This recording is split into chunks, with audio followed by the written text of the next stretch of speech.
आगे जय जगन्नाथ।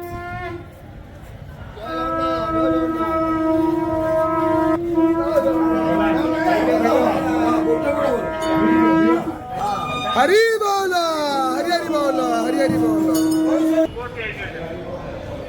हरि बोलो हरि हरि बोलो हरि हरि बोलो।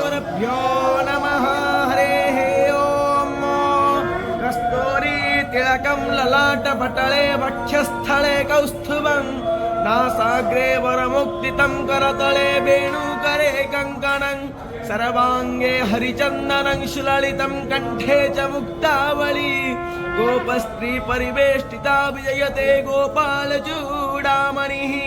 ओम श्री परमात्मने नमः। अथो पंचदशोऽध्यायः श्री पुरुषोत्तम योगः।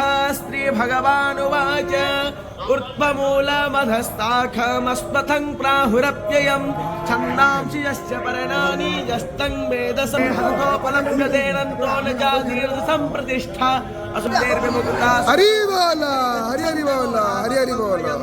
तद्भासयते सूर्योऽनुसंकरमं मम नैवांशो जीवलोके जीवभूता सनातनः मनसष्ठानिन्दवाप्नोति यस्मावज्वात्मति द्वैतानि संजात वायुगन्धानि वासयात् गोत्रं चक्षुस्पर्शनं च रसनं घ्राणमेव च अधिष्ठाय मनश्चाय विषयानुपसेवते उत्क्रामन्तस्तं वापि भञ्जानं वा गुणान्वितौ विमूढानान् पश्यन्ति पश्यन्ति ज्ञानचक्षुषः तन्तो योगिनश्चैन पश्यन्तात्मानवस्थितौ शक्नो प्राक्तत्मानो नैन्य पश्यन्ति चेतसः यदादित्वं कृतं तेजो जगदभासयतेऽखिलं चन्द्रमति चाग्नो तत्तेज विद्यमामगं गामा विश्वज भूतानि धानरो भूत्वा प्राणिनं देहमाज्ञानपपोहनं च वेदैश्च सर्वैरहमेव वेद्यो वेदान्तकृतवेद विदेद चाहं द्वावैवं पुरुषो लोके क्षरश्चाक्षर एव च क्षरः सर्वाणि भूतानि पुरस्तोक्षरत्रयमाविश्य विवर्तवय ईश्वरः कर्मतीतोऽहमक्षरादविचोत्तम अतः